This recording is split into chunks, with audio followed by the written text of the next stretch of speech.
하나님 감사합니다. 지난 한 주간 우리의 삶을 지켜보아여 주시고 주의 권능의 날에 주의 거룩한 백성이 거룩한 옷을 입고 새벽 이슬과 같이 주님 앞에 나오게 하시니 감사를 드립니다. 이 시간에 우리의 모습 그대로 주님 앞에 올려드립니다.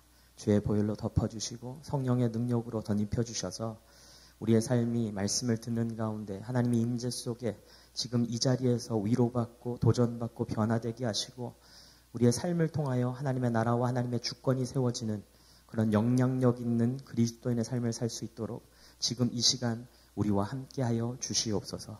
예수님의 이름으로 기도합니다. 아멘.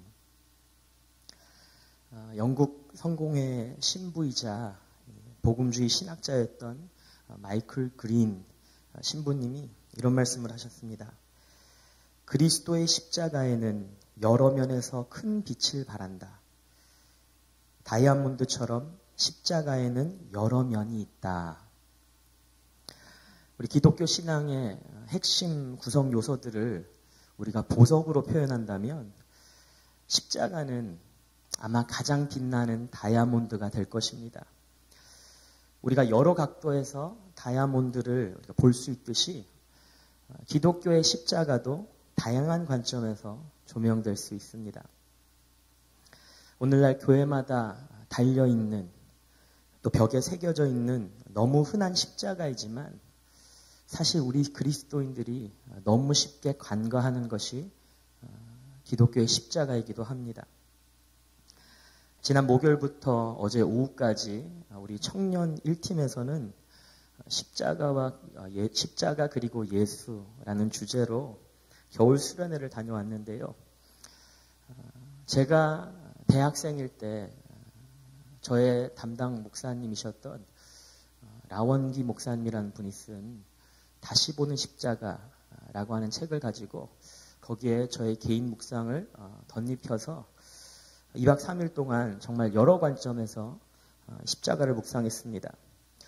우리 새벽 청년들이 묵상했던 이 다이아몬드 같은 십자가를 그 핵심적인 부분만 요약하고 압축해서 지금 이 시간에 우리 4교회 공동체와 함께 여러 각도에서 살펴보기를 원합니다. 우리 새벽 청년들은 다시 한번 그 수련회의 말씀을 정리하고 요약할 수 있는 그런 시간이 됐으면 좋겠습니다. 2018년 그 평창 겨울올림픽이 이제 그 개막식이 5일 앞으로 다가왔습니다. 이게 참 스포츠 행사인데 사실 얼마 전부터 정치적인 이유로 이슈가 많이 됐었죠. 남북 관계 때문에요. 그래서 뭐 단일 팀을 만든다, 북한이 참여한다 안 한다, 여자 아이스하키 단일팀 때문에 말도 많았고, 금강산 합동 문화 행사를 한다, 또 마식령 스키장에서 스키팀이 합동으로 훈련을 한다, 이런저런 말들이 많았습니다. 그러다가 며칠 전에 북측에서 일방적으로 이 금강산 행사를 취소하지 않았습니까? 그래서 또 언론에서는 엄청 부각이 됐습니다. 모든 언론의 주목이 이 금강산 행사 취소에 가 있을 때 금강산을 향해서는 눈길 한번 주지 않는 사람이 있습니다. 바로 10년 전에 금강산 관광단지에서 북한 초병이 쓴 총에 사망한 고 박왕자 씨의 외아들 방재정 씨입니다. 2008년 7월 11일 새벽에 발생했습니다. 사고가. 전업주부인 이 방 씨의 어머니가 결혼 후에 처음으로 친구들과 떠난 여행이었는데 이 북한군의 실수로 총에 맞아서 사망하셨지요. 그때 당시에 이 방 씨가 군대에서 전역을 막 하고 나온 상태였는데 마지막으로 어머니가 집을 떠나면서 남기셨던 말씀이 엄마 없는 동안 밥 잘 챙겨 먹어 금방 다녀올게 였다고 합니다. 그래서 방 씨는 최근 신문기사 인터뷰에서 이렇게 말했습니다. 민간인이 북한의 관광지에서 군인 총에 죽은 일입니다. 북한의 거부로 진상조사조차 하지 못했고요. 그 일을 잊은 건지 일부러 잊은 척하는 건지 적어도 정부만큼은 이 일을 잊지 말아야 합니다. 국민의 비극을 잊지 않는 게 정부의 의무입니다. 이분의 참 한맺힌 마음을 우리가 느낄 수 있을 것 같습니다. 여러분, 사랑하는 어머니를 억울하게 잃어버린 방 씨에게 금강산은 어쩌면 가장 생각하기도 쳐다보기도 싫은 곳입니다. 2008년 7월 11일은 이 방 씨가 가장 기억하기 싫은 날일 것입니다. 10년 전 방 씨가 사랑하는 어머니를 금강산에서의 끔찍한 사고로 잃었던 것처럼 2000년 전에 우리 그리스도인들도 사랑하는 예수님을 십자가에서의 끔찍한 처형으로 잃었습니다. 그렇기 때문에 우리도 이 십자가는 가장 생각하기 싫고 가장 쳐다보기 싫은 그런 형상이 되어야 합니다. 성금요일은 우리가 가장 기억하기 싫은, 정말 잊고 싶은 그런 날이 되어야 합니다. 그런데 우리의 실상은 어떻습니까? 우리는 주일마다 이렇게 십자가 앞에 나와서 무릎을 꿇습니다. 우리는 주님이 돌아가신 그날을 성금요일, Good Friday라고 부르면서, 좋은 날이라고 부르면서 매년 기념을 합니다. 더 나아가서 오늘 본문 말씀에 보니까 사도 바울 같은 분이 이렇게 고백합니다. 나는 여러분 가운데서 예수 그리스도, 곧 십자가에 달리신 그분밖에는 아무것도 알지 않기로 작정하였습니다. 그 끔찍한 형상, 그 잊고 싶은 날을 기억하고 기념할 뿐만이 아니라 그 형상만 알고 싶다. 그날만 알고 싶다. 다른 것에는 관심 없다라고 말한다는 것이죠. 참으로 이해할 수 없는 노릇이지 않습니까? 그래서 세상은 십자가를 미련하게 바라봅니다. 또한 그런 십자가를 바라보는 우리를 미련하게 생각합니다. 우리는 왜 이 미련한 십자가를 계속 미련하게 바라볼까요? 우리는 십자가를 통해서 무엇을 그토록 묵상하는 것일까요? 5가지 관점에서 한번 살펴보기 원합니다. 첫 번째 우리가 십자가를 바라보는 관점은 한번 따라해 볼까요? 하나님 아버지의 십자가. 네. 예수님이 십자가에 매달려 돌아가실 때 하나님 아버지는 위에서 내려다 보셨죠. 그 하나님 아버지의 관점에서 내려다본 십자가입니다. 지금 사랑하는 아들이 피로 물든 십자가에 끔찍하게 죽어가고 있는데 하나님 아버지는 왜 끝까지 그것을 지켜보고만 계셨을까요? 그 이유는 사랑이 아닙니다. 그 이유는 그만큼 죄를 싫어하시기 때문입니다. 사랑하는 아들의 고통스러운 죽음을 통해서라도 철저하게 우리의 죄값을 받아내셔야 할 만큼 하나님은 죄를 경멸하십니다. 나홈서 1장 2절에 보니까 주님은 질투하시며 원수를 갚으시는 하나님이시다. 주님은 원수를 갚으시고 진노하시되 당신을 거스르는 자에게 원수를 갚으시며 당신을 대적하는 자에게 진노하신다.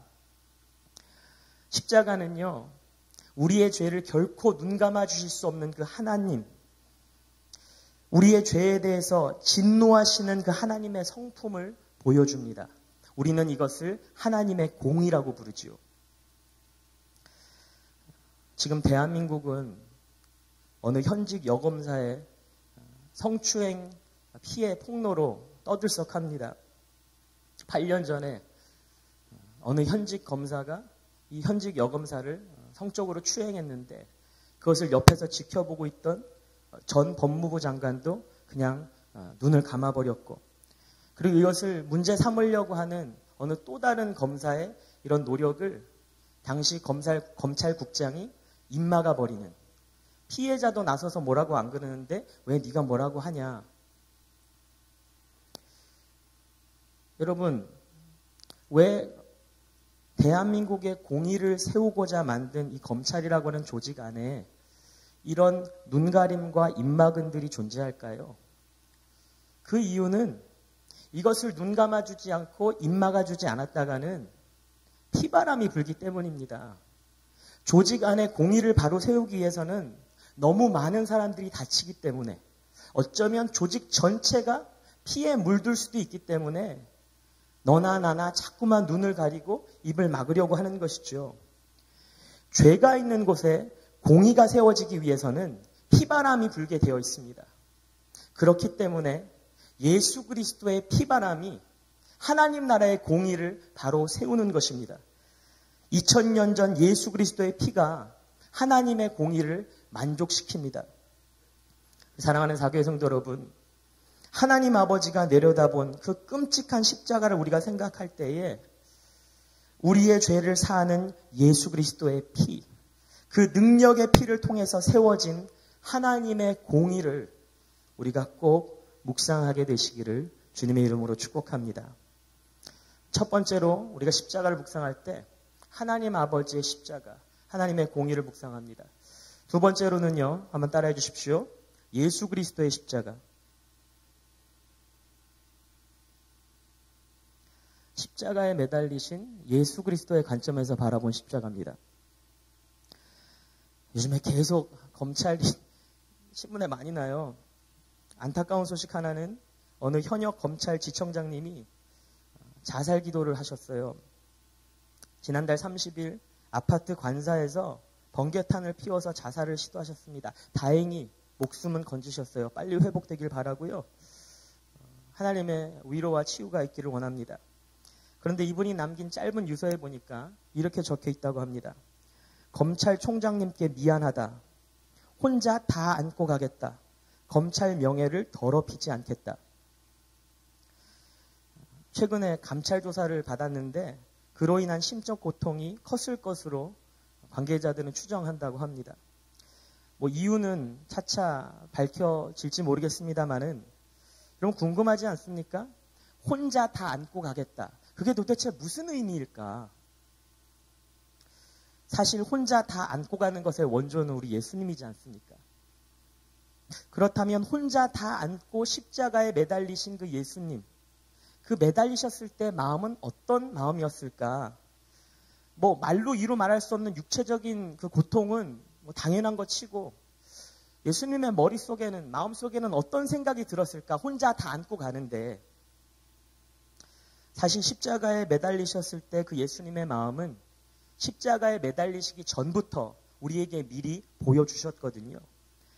우리 2주 전에 말씀에서 나눈 것처럼 예수님이 잡혀가시기 직전에 대제사장의 종들이 예수님을 잡으려고 다가오니까 베드로가 칼을 들어서 대제사장의 종이었던 말고라고 하는 사람의 귀를 잘라버리지 않습니까? 그때 예수님이 베드로를 꾸짖으시고 이렇게 말씀하시거든요. 마태복음 24장 53절 54절. 이것이 예수님의 마음입니다. 너희는 내가 나의 아버지께 당장의 12군단 이상의 천사들을 내 곁에 세워주시기를 청할 수 있다고 생각하지 않느냐? 그러나 그렇게 되면 이런 일이 반드시 일어나야 한다고 한 성경 말씀이 어떻게 이루어지겠느냐? 이게 예수님이 십자가에 달리셔서 마음에 갖고 계셨던 생각이에요. 이것을 유명한 기독교 작가인 맥스 루케이도 목사님이 예수가 선택한 십자가라는 책에서 이렇게 의역합니다. 한번 들어봐 주십시오. 군병들이 예수님을 쓰러뜨린 후 양팔을 벌려 형틀에 대고 대못을 박으려고 합니다. 이때 주님은 그들을 제지할 수 없으셨을까요? 불가능한 일은 아니었습니다. 주님의 손은 바다를 잠잠케 하던 손이었고 죽은 자를 살리시던 손이었습니다. 그러나 주님은 저항하지 않으셨습니다. 그 이유가 무엇이었을까요? 그 순간 주님은 뭔가를 보셨기 때문입니다. 그분의 손과 나무 십자가 사이에 목록이 있었습니다. 긴 목록이었습니다. 우리의 실수와 정욕, 거짓말, 탐욕의 순간들과 방탕의 세월 같은 기나긴 죄의 목록이었습니다. 주님은 이 죄의 값이 사망임을 아셨습니다. 그래서 주님은 주먹을 움켜쥐지 않으셨습니다. 주님은 우리의 죄를 그분의 피로 덮기 원하셨습니다. 그래서 그분은 못을 택하셨습니다. 사랑하는 사교회 공동체 여러분, 예수님은 오직 당신의 피값으로만이 우리의 죄를 해결하고 하나님의 공의를 만족시킴으로 말미암아 우리를 영원한 죽음에서 구원하는 유일한 길임을 잘 아셨기 때문에 말로 형용할 수 없는 그 고통과 수모와 조롱 속에서도 끝까지 그 십자가의 자리를 지키신 것입니다. 예수 그리스도를 십자가에 매단 것은 그 강철못이 아니라 우리를 향한 예수 그리스도의 사랑인 줄로 믿으시기를 주님의 이름으로 축복합니다. 세 번째로 우리가 바라보는 묵상하는 십자가는 한번 따라해 주세요. 강도의 십자가.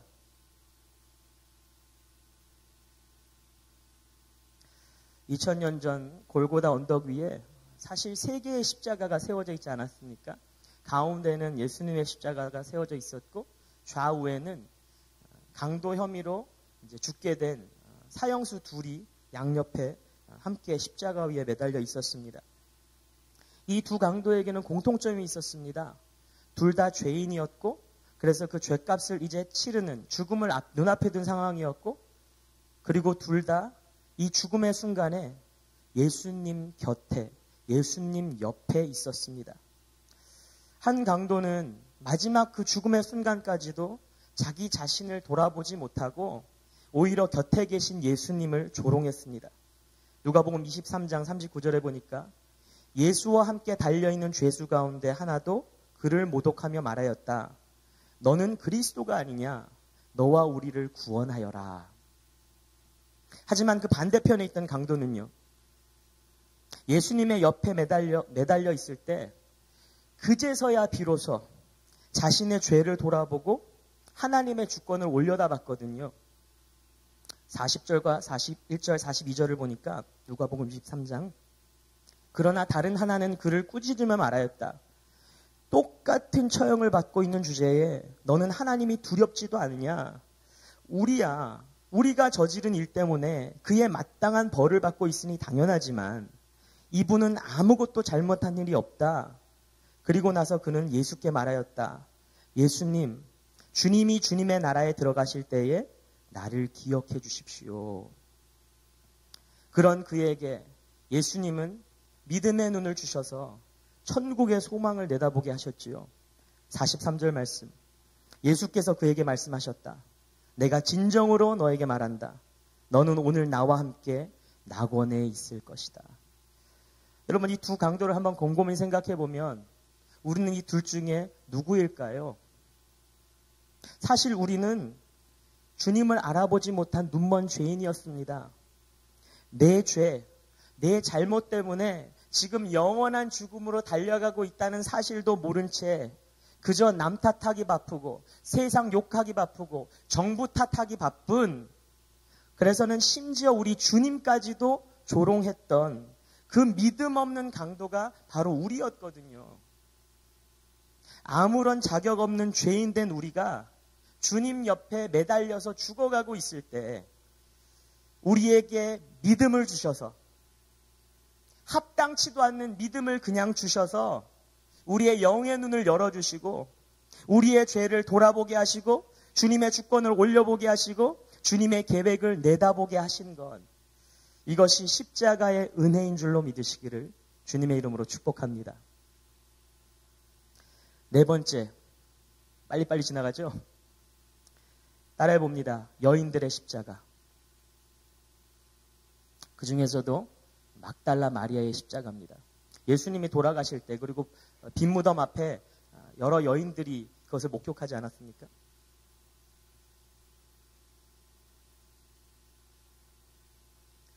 우리 청년들은 이미 다 알고 있지만 저는 생선을 못 먹습니다. 솔직히 말하면 안 먹습니다. 편식이에요. 근데 제가 생선을 안 먹게 된 계기가 있는데 원래 사실 어렸을 때부터 생선을 좋아하진 않았습니다. 하지만 먹긴 먹었습니다.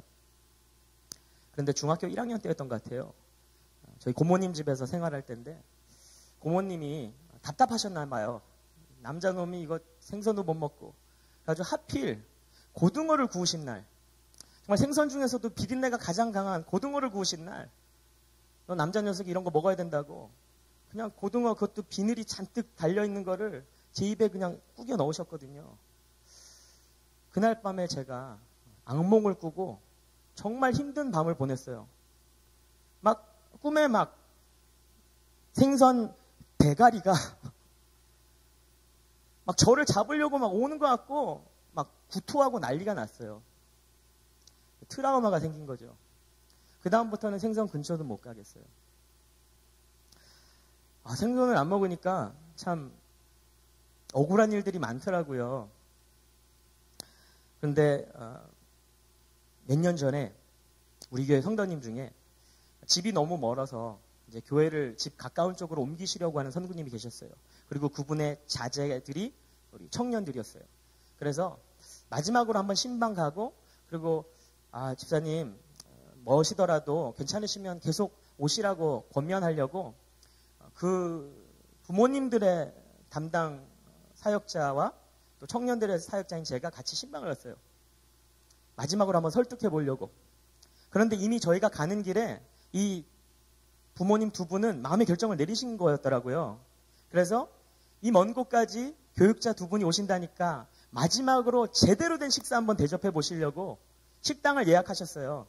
그래서 갔는데 딴딴딴 일식집인데 새우튀기만 없는 거예요. 전부 다 생선. 그리고 회. 그 상을 받는 순간 저희를 대접해 주시려고 이렇게 귀한 거 꺼내셨는데 그걸 보는 순간 음식이 나오지 전까지만 해도 집사님의 마음을 어떻게 하나님 좀 돌려주세요 막 이런 마음으로 갔는데 음식을 보는 순간 제 머릿속에 여기까지가 끝인가 보.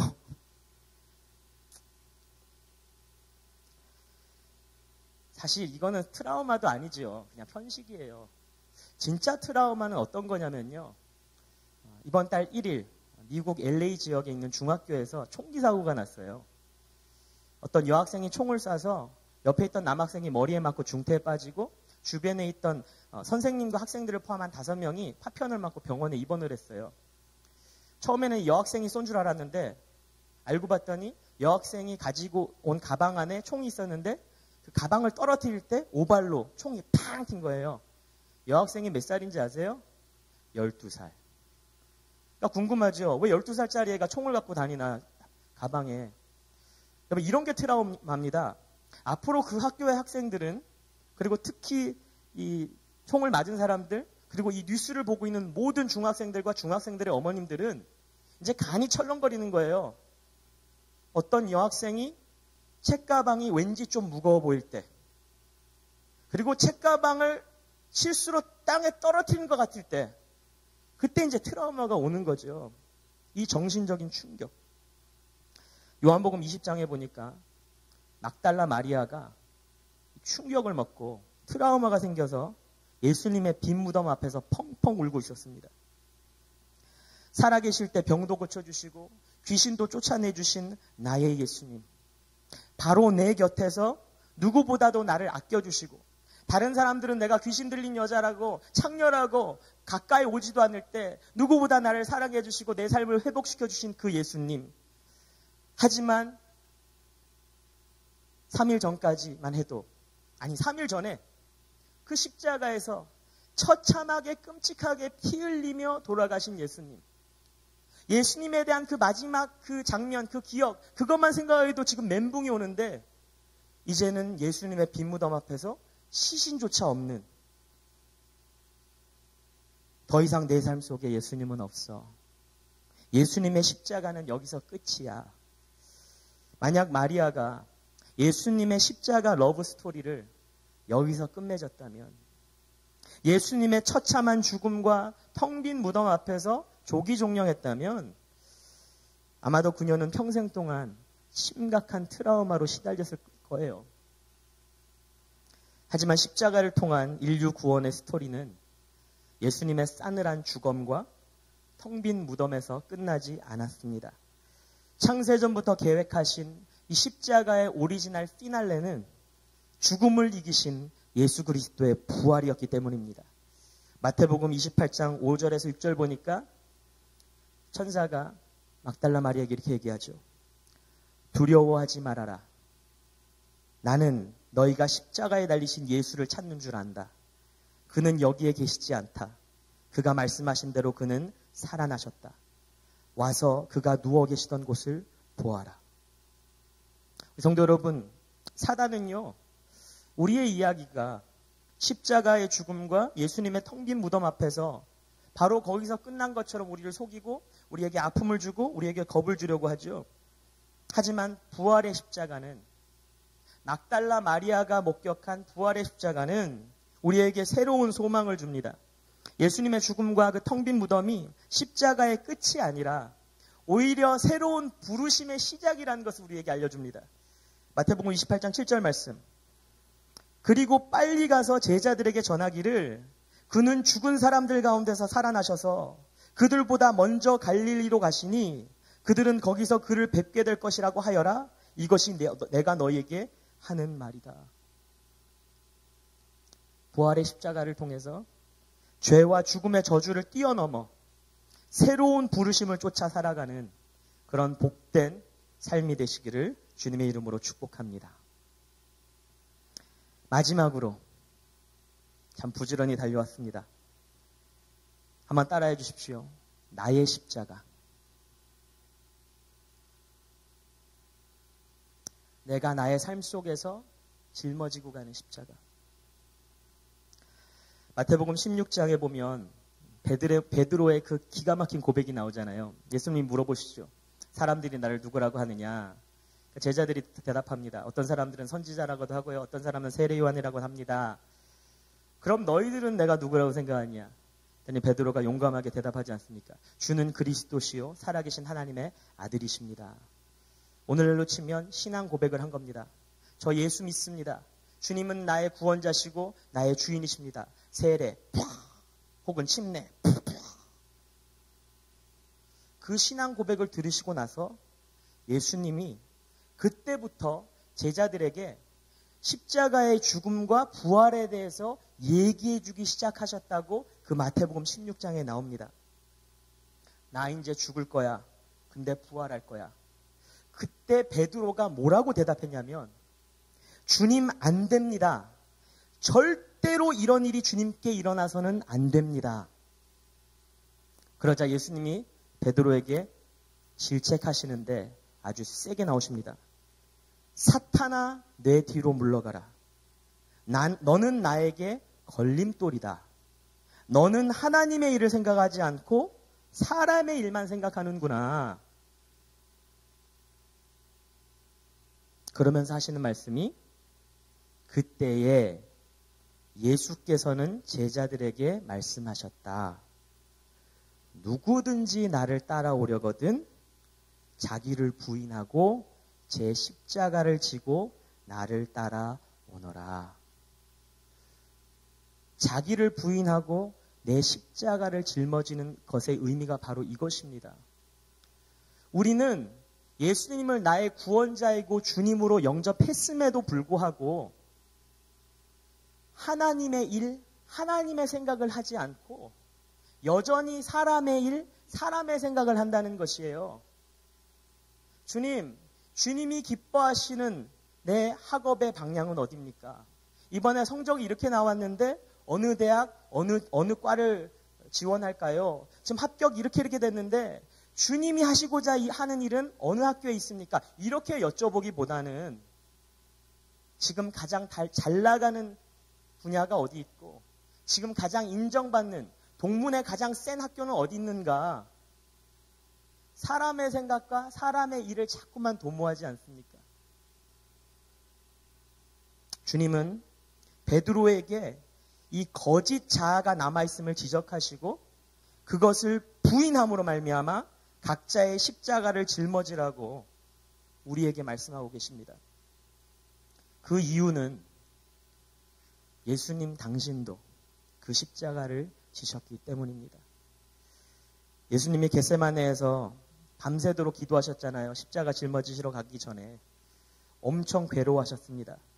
마가복음 14장의 기록에 보면 예수께서는 매우 놀라며 괴로워하기 시작하셨다. 그래서 그들에게 말씀하셨다. 내 마음이 근심에 쌓여 죽을 지경이다. 너희는 여기에 머물러서 깨어 있어라. 누가복음 22장에 보면 예수께서 고뇌에 차서 더욱 간절히 기도하시니 땀이 핏방울같이 되어서 땅에 떨어졌다. 여러분, 예수님이 이렇게 간절하게 기도하신 이유는 무엇이었습니까? 솔직히 까놓고 십자가 지기 싫으셨기 때문입니다. 너무너무 싫으신 거예요. 그 육체적인 고통도 싫고 하나님과 분리되는 것도 싫고 억울해서 싫고 짜증나서 싫고. 마가복음 14장 36절에 보면 아빠 아버지께서는 모든 일을 하실 수 있으시니 내게서 이 잔을 거두어 주십시오. 겟세마네 동산에서 밤새도록 예수님이 씨름하신 이 기도에는 사실 십자가를 부인하고 싶은 예수님의 마음이 담겨 있습니다. 사실 우리도 매일 이 마음을 가지고 십자가를 부인하고 싶어서 하나님 앞에 기도로 나아가지 않습니까? 하나님의 일, 하나님의 생각은 전혀 무시한 채 그저 나의 일, 나의 생각을 하나님께 관철시키는 기도 말입니다. 하나님, 나 이번에 꼭 이 학교 가야겠습니다. 하나님, 나 이번에 꼭 승진돼야겠습니다. 하나님, 나 꼭 저 사람이랑 결혼해야겠습니다. 그런데 예수님의 기도는요, 어떻게 해서든지 십자가를 부인하고자 하는 자신의 소원을 일방적으로 하나님께 관철시키려는 것이 목적이 아니었지요. 오히려 그 정반대였습니다. 아까 읽었던 마가복음 14장 36절 후반까지 우리가 다 읽으면 아빠 아버지께서는 모든 일을 하실 수 있으시니 내게서 이 잔을 거두어 주십시오. 그러나 내 뜻대로 하지 마시고 아버지의 뜻대로 하여 주십시오. 예수님이 땀이 핏방울이 되도록 그렇게 밤새도록 부르짖으신 이유는요, 십자가 부인을 위함이 아니라 자기 부인을 위함이었습니다. 하나님의 뜻, 하나님의 계획이 무엇인지 알면서도 여전히 십자가를 피하고 싶은 그 자아를 깨뜨리는 데 시간이 필요하셨던 거예요. 그 자아가 하나님 앞에서 하나님의 능력으로 깨어지기까지 땀방울이 핏방울이 되는 그 간절한 사투가 있었던 것입니다. 우리 사랑하는 사교회 공동체 여러분, 오늘 내가 짊어지고 가야 하는 나의 십자가는 무엇입니까? 사람의 지혜, 사람의 생각으로 사람의 일을 하는 것이 아니라 주님을 의지해서 주님의 생각으로 주님의 일을 해야 하는 나에게 맡겨주신 나의 십자가는 무엇입니까? 사랑하는 가족, 그 가족의 잘못과 실수를 용서하고 품고 짊어지고 가는 십자가입니까? 정말 두 번 다시는 발들이기 싫은 내 직장, 그리고 내 상사, 예수님의 이름으로 용서하고 그 길을 그냥 꿋꿋이 걸어가는 그 십자가입니까? 마음이 너무 불편한 사람들이 모인 나의 목장, 그래서 발들이기 싫은 그 모임을 그저 나아가는 십자가입니까?